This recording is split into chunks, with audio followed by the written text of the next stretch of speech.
Bom, a gente vai falar hoje sobre uma parte bem interessante da arqueologia, que é a numismática. Então, vamos lá, que é a numismática. A numismática é uma ciência que se dedica ao estudo de medalhas e moedas.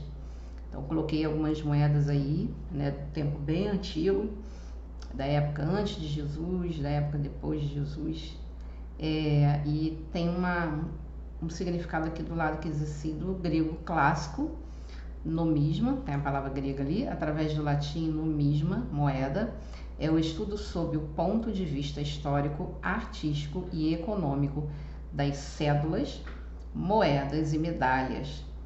Muito embora o termo também seja empregado como sinônimo ao colecionismo desses itens.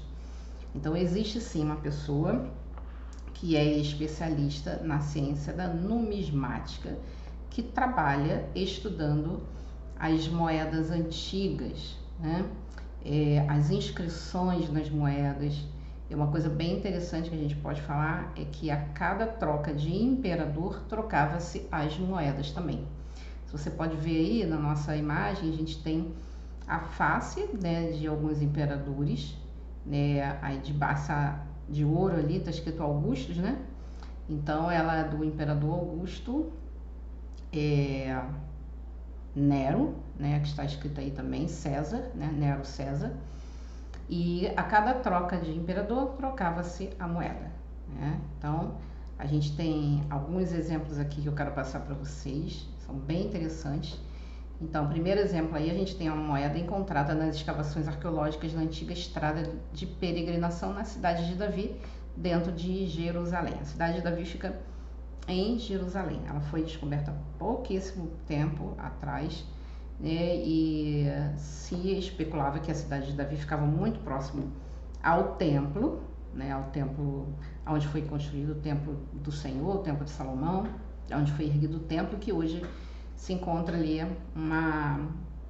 não é uma mesquita, mas é um lugar de templo, né, muçulmano, né? Não é uma mesquita hoje, mas é um lugar onde tem muita segurança, onde a gente chama do pátio, né, onde ficava o templo.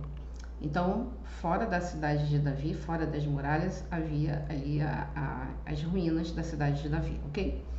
Então, essa moeda pode ter sido cunhada para uso dentro do templo de Jerusalém. Uma coisa que é legal a gente falar é que dentro do templo, né, onde eram vendidos os animais,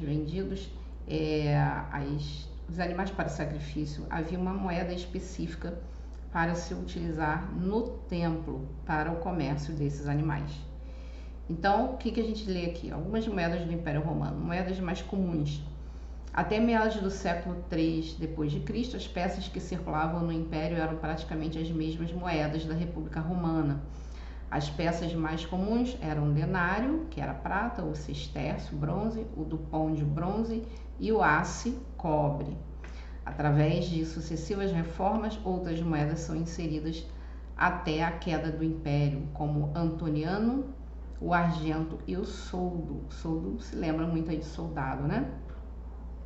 Do ponto de vista simbólico, as moedas do Império Romano costumam misturar a figura do imperador com as entidades da mitologia. Então, geralmente, havia de um lado a figura do imperador, a face do imperador, e do outro lado o deus ou a entidade mitológica ao qual ele servia, ok? Com a intenção de reafirmar que o poder imperial era divino, o retrato do imperador aparece frequentemente associado a um deus, a um animal ou um objeto sagrado.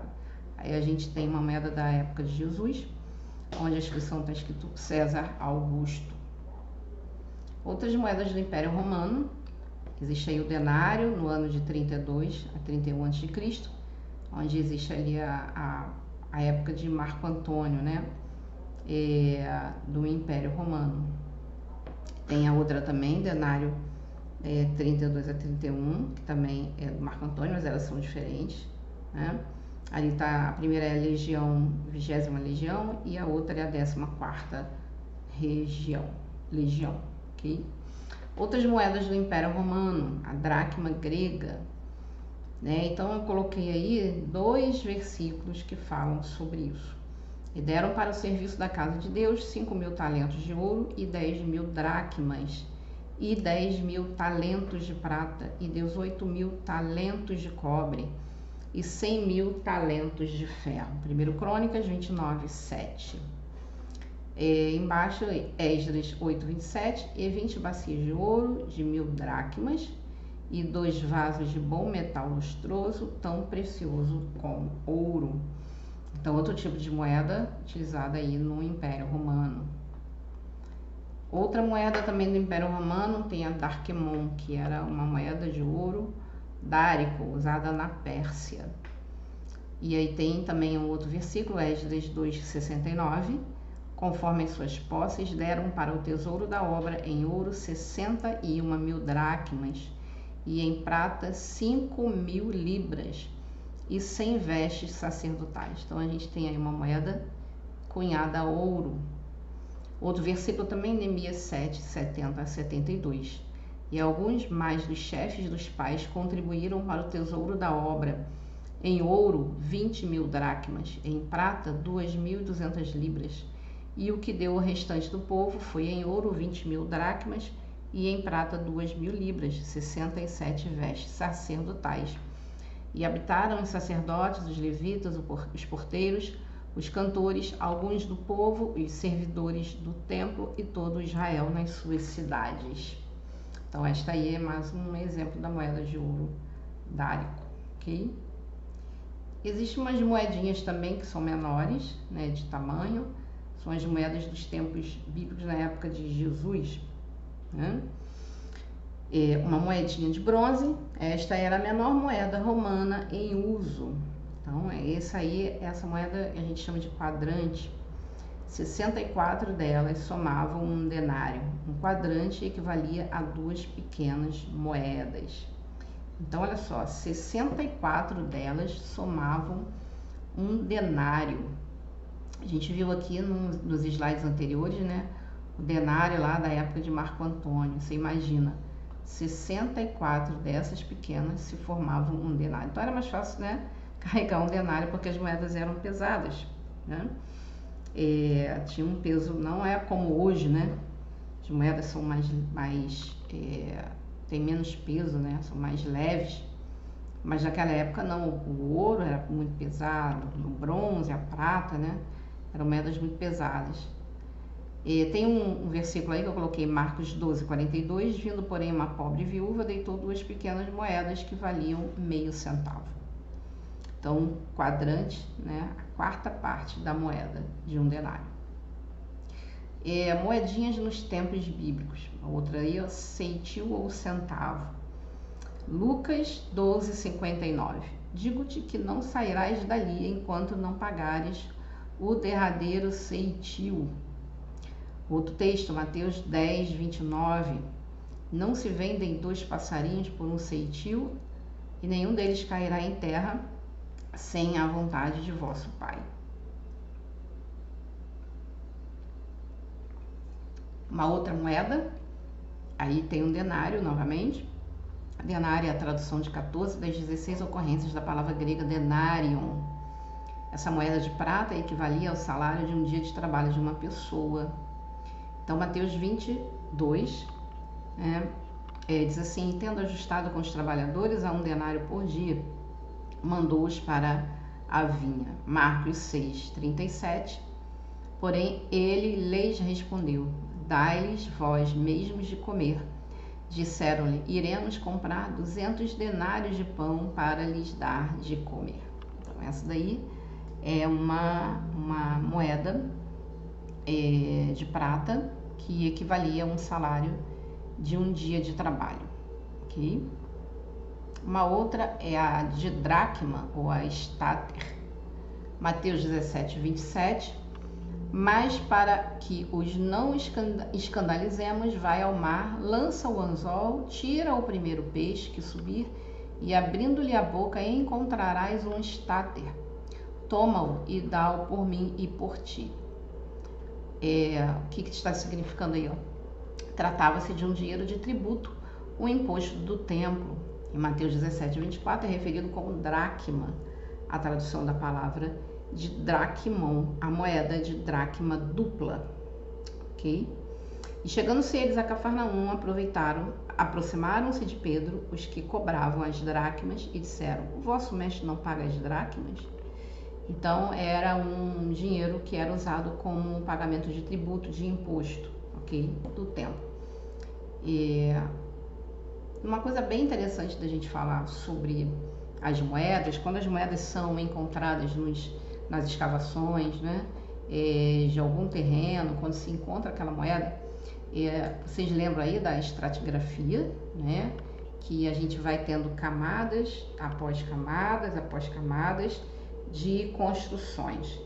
E em determinada camada onde se encontra uma moeda, a gente pode determinar em que período foi construída aquela cidade ou construído aquele templo, pelo tipo de moeda que se utilizava naquela época. Então, quando a gente acha uma moeda, é muito mais fácil a gente saber em que período foi levantado aquele palácio, aquela região, aquela aldeia, justamente pelo tipo de moeda e o tipo de inscrição pela moeda. Se a gente sabe que a moeda foi de César Augusto, a gente pode identificar aquele sítio com aquele tipo de moeda encontrada naquela escavação. Isso aí ajuda muito a se determinar, né, a datar os sítios arqueológicos. Existe uma revolta aí chamada Revolta Judaica de Bar Korba, eu não sei se vocês conhecem. Então vou tentar resumir aqui, a gente tem depois um vídeo que eu vou deixar para vocês aí, para vocês assistirem bem. A revolta de Bar Korba foi um levante dos judeus contra o domínio romano na Judéia, ocorrendo entre 132 e 135 depois de Cristo. Esse conflito foi desencadeado por uma combinação de fatores, incluindo mudanças administrativas, a fundação de uma cidade pagã sobre as ruínas de Jerusalém e a proibição da circuncisão. A revolta, embora inicialmente bem sucedida, resultou em um massacre em massa dos judeus e na devastação da região, conforme documentado por historiadores romanos como Cássio Dio. Então, quais foram as descobertas arqueológicas? Recentemente, arqueólogos da Autoridade de Antiguidade de Israel descobriram várias moedas da época da revolta na reserva natural Mazuk Haketekin, no deserto da Judéia. Entre as moedas encontradas, uma delas possui a inscrição Eleazar, o sacerdote, que pode se referir a Eleazar Hamodiai, um rabino que desempenhou um papel significativo durante a revolta e que vivia na cidade de Beitar, um importante centro da resistência judaica. Então, o que acontece? Nessa época também dessa revolta, que aconteceu nos anos de 132 a 135 depois de Cristo, foram feitas moedas, foram cunhadas moedas para serem usadas naquele período, porque as moedas vinham com as inscrições dos imperadores. Então, como houve essa revolta, né, judaica, vocês puderam ver aí o porquê dessa revolta, né, onde muitos judeus foram mortos, e houve muita destruição nessa época, foi-se cunhadas várias moedas, e essa daí é uma dessas moedas desse período de tempo. Outras moedas também encontradas, a gente pode ver aqui que as moedas, elas apresentam aí o nome de Eleazar de um lado, né, indicando que foram cunhadas no primeiro ano da revolta, em ano 1 da redenção de Israel. E aqui também a gente tem se vocês puderem ver aqui na imagem, a gente tem aqui uma imagem de uma árvore, né, muito conhecida ali na região também, que é a tamareira, né? Essa aqui é um exemplo de tamareira, ok? Outra moeda aqui também a gente pode ver bem, a moeda da revolta de Bar Korba, 132 depois de Cristo, uma moeda que foi achada também, né? Uma das moedas que exibe uma tamareira, né, ali do lado, e um cacho de uvas, simbolizando a fertilidade e a terra de Israel, que eram significativas para os judeus durante a revolta. Essas moedas não apenas servem como testemunho da resistência judaica, mas também são valiosos para a compreensão da história e da cultura judaica durante um período tumultuado. A descoberta dessas moedas é um lembrete da luta do povo judeu por liberdade e identidade em face da opressão que havia se instalado. Então, a gente tem um vídeo aí que eu vou disponibilizar para vocês. Eu peço que vocês assistam um vídeo que fala muito bem sobre como foi essa revolta, por que surgiu essa revolta no ano de 132, depois de Cristo, e como foram achadas algumas moedas, ok? A gente vai encerrar por aqui e depois a gente volta com mais material.